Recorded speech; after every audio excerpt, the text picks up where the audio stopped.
Welcome to the official catch-up. Today I've got Thomas Collins of BSC Glasgow on. How are you getting through this, mate? It's tough times, isn't it? Obviously, important is that everyone stays safe and well, or as many people as possible, while this virus pandemic is ongoing. But of course, it's tough. You lose the structures in your day, and you don't even have your work. Never mind football, so it's tough. But just trying to find other routes of entertainment just now. Spending a bit more time walking the dog, going longer walks, and playing FIFA, and started to do a wee bit of cooking as well. So finding ways to get around it. You any good at cooking? Any tips? No tips. Best tip is always consult Google. That's my new head chef, but I've done all right. Made homemade pizzas the other night, and scones as well. So gonna keep cooking. I think that's quite a good way to get through this. Brilliant, mate. And if you've got anything to send to Gordon Ramsay, I definitely get that sent over. Aye. Brilliant, but it's good to hear. Obviously, people do different things with their time, obviously, and it's good, to getting to know the boys a wee bit better, guys we've never spoke to. Obviously, we talk about you every week, usually on the podcast, how well you are getting on, and you're a guy for me. You're a player for me that's done really well. You came into BSC sort of at the end of last season, and you've been firing. And I saw you very recently against obviously Kelty in the cup, and you were one of the, I think the whole BSC team done really well, but certainly for me, you were one of the standouts that night.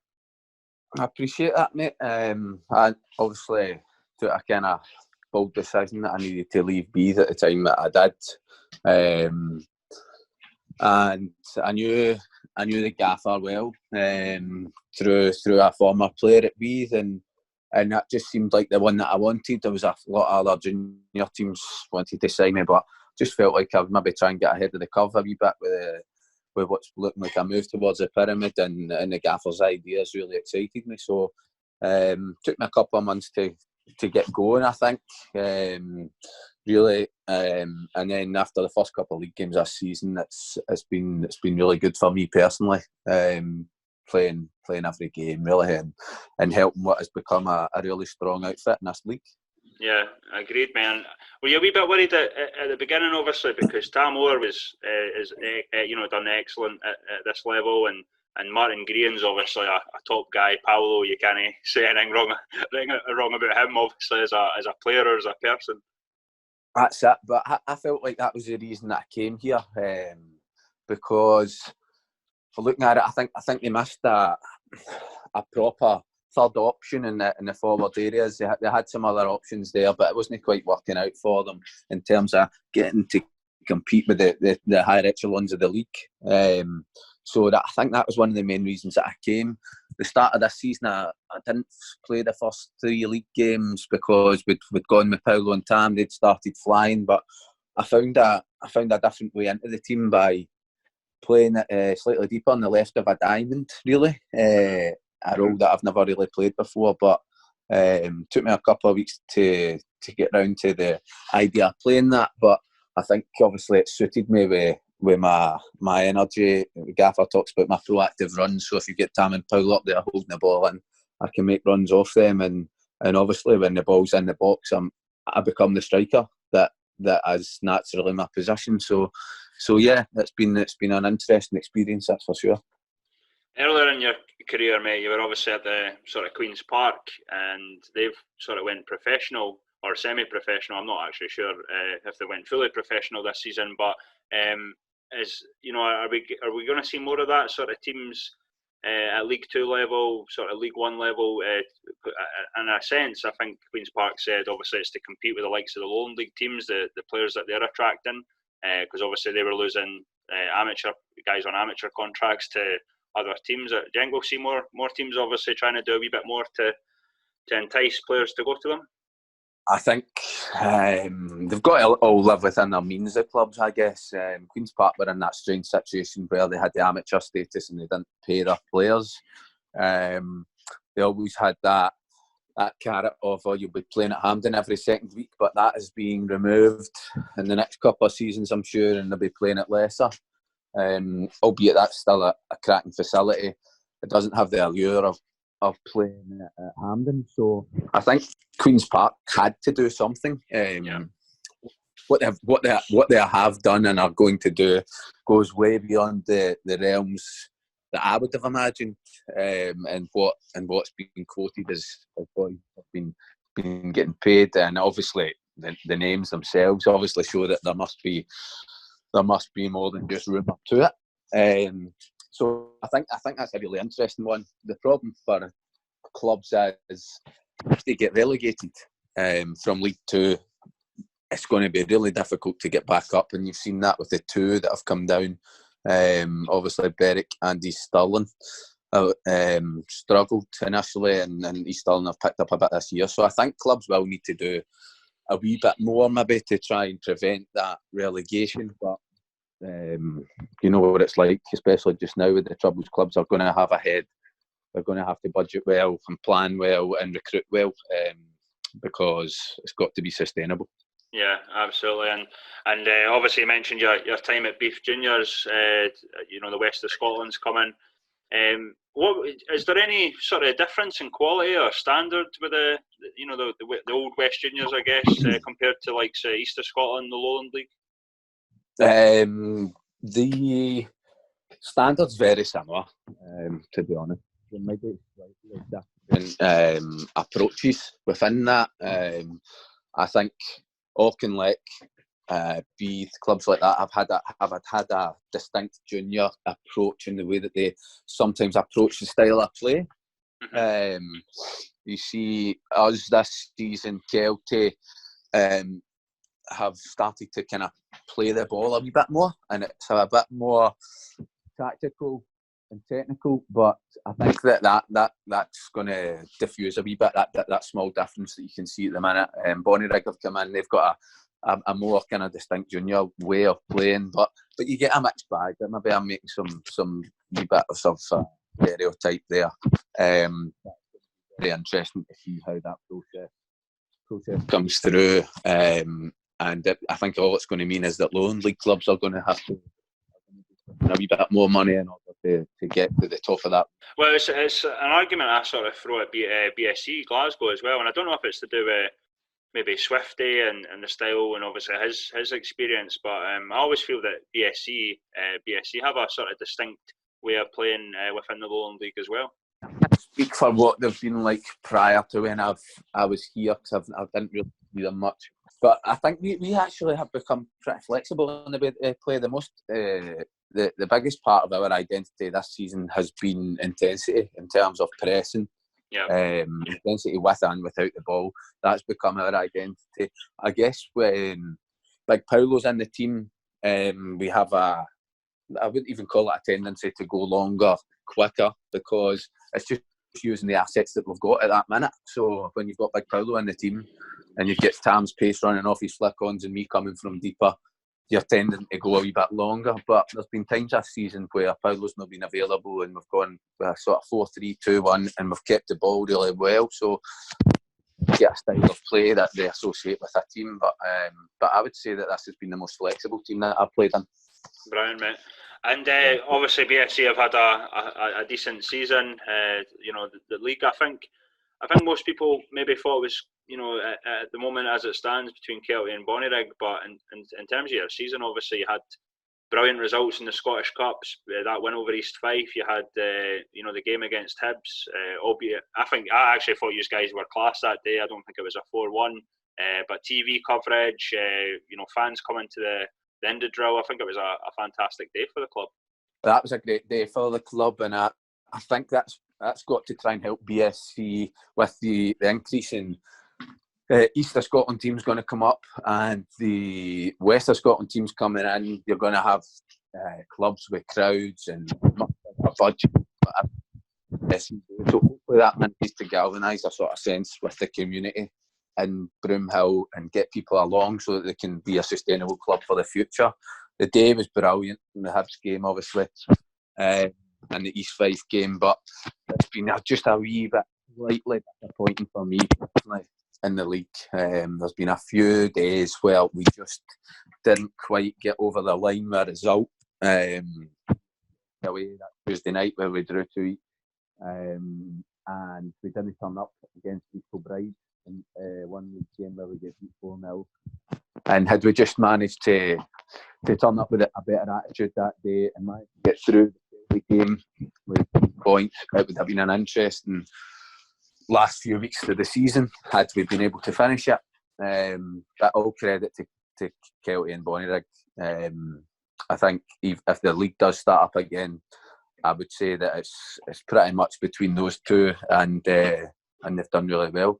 They've shown that extra bit of character to just edge us out of it a wee bit. Yeah, and that has been a bit of a knock on BSC. You kind of touched on it a wee bit, but obviously their lack of fans, and obviously guys like Derek's got a few pelters and that when he's been cheeky, but I noticed a big difference even after when I was there recently. Compared to when I was there last season, I've seen more fans, with the scarves, the beanies. It seems like BSC are actually building something, and I don't know if that's maybe on top of the Scottish Cup or what it is, but it seems like it's more people are turning up to BSC anyway. For sure, I think that there's kind of three things that have been important in that. Probably the Scottish Cup, the media coverage, and the team doing well. Yeah.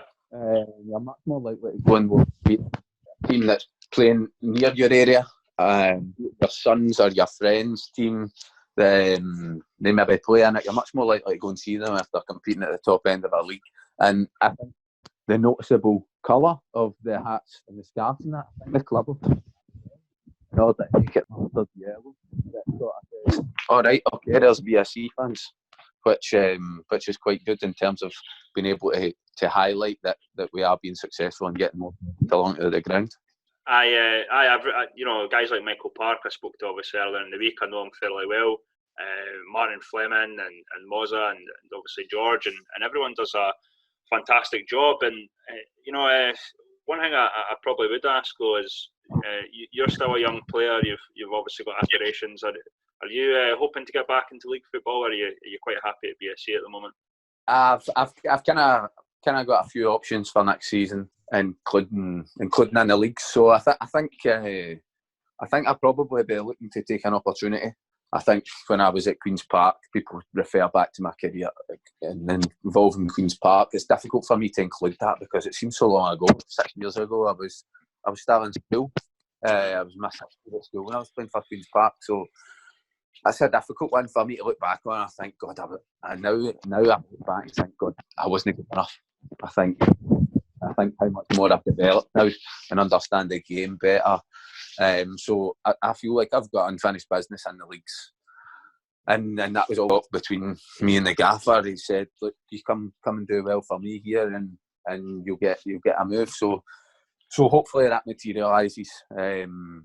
And that's no secret between George or myself or the club or anyone. And I think I've done well for the club, and I think there's a lot of boys at BSC that'll be in the same boat as me. Some that have had very good senior careers and still have it within them to go and play again if they wanted to. And there's a good few like myself that maybe feel like they've got unfinished business or haven't played in the league before.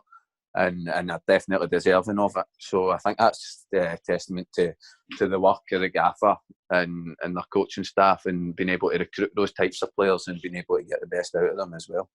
Yeah. I mean, it's all up in the air. And I've spoke to a few guys. Obviously, they're associated to their clubs now, but they probably some of them might be moving on next season. But in terms of you, mate, as I said, and I'm not just saying it because I'm chatting to you, but I could kind of see that with you. There's a lot of boys at a lot of different clubs that I think they should probably be playing higher up, and you were certainly one of the guys that I was thinking, definitely for what you've done with BSC since you've been there. I appreciate that. That's good. It's good to hear. But as I say, that goes for a lot of the BSC squad and quite a lot of players within the leagues. But it's a difficult one for a lot of players at the minute as well, because obviously clubs in this league are starting to offer really good money, and as much as some the purists amongst us might think, oh, we just play for the game, there's a lot of guys that makes that extra money makes a massive difference to what they can do in their lives and with their families, and in terms of buying a bigger house or whatever, or a better car. So the money is an important factor as well. So I think a lot of players are currently thinking that maybe the loan league's still a good place to remain, because it helps them in other parts of their life, and obviously the quality of the league's getting better as well. So it doesn't. That's not to mean that all the players that do well in the loan league are thinking, right, okay, I'm going to get a crack higher up the leagues, because it just depends where you are in your career and your thinking.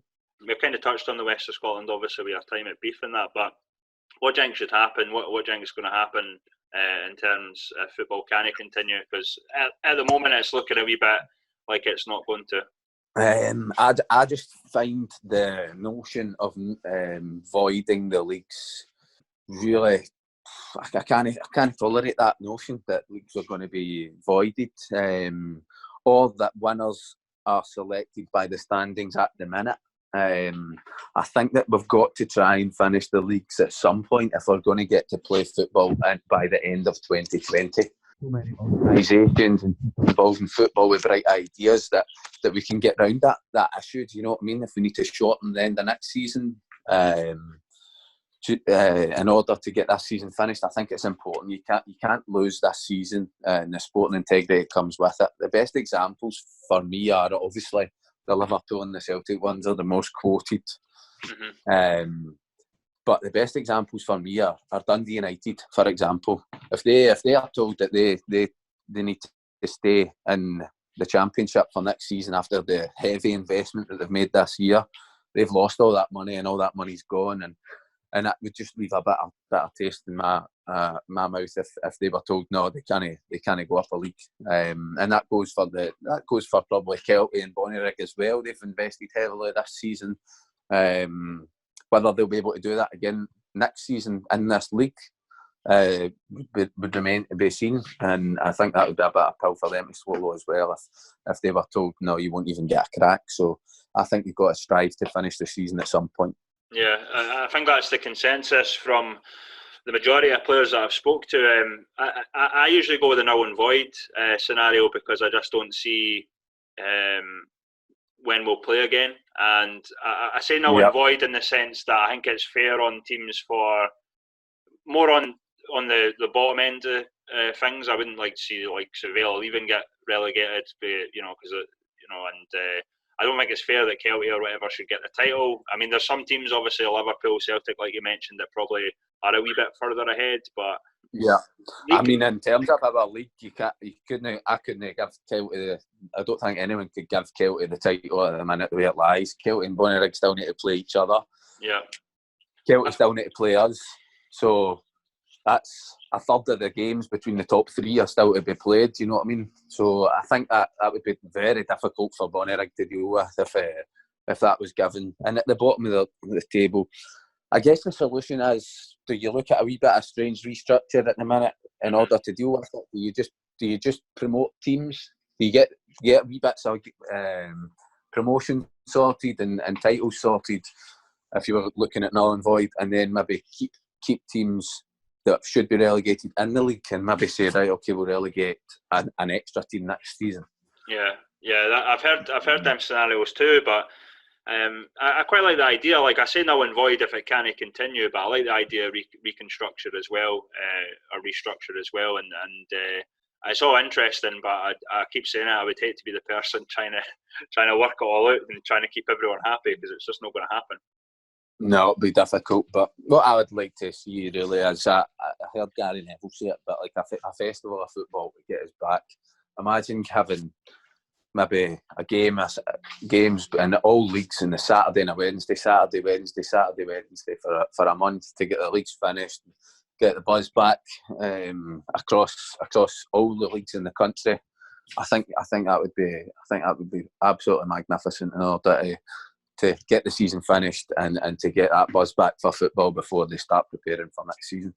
Brilliant, mate. And as I said, mate, I've obviously asked you about your future and that. If you're at BSC or no, mate, I'll try and sort of keep up with you. We kind of do that with a lot of the boys that have left the leagues, obviously. it's more difficult if we're talking about them every week, obviously. But no, all the best in your career, and I'm looking forward to see where you're going. And I've always sort of rated you since being at BSC. I never saw much of you in your previous, but yeah, all the best. Stay safe, and Brilliant, cheers for chatting, mate. Thanks a lot for that. Cheers, mate.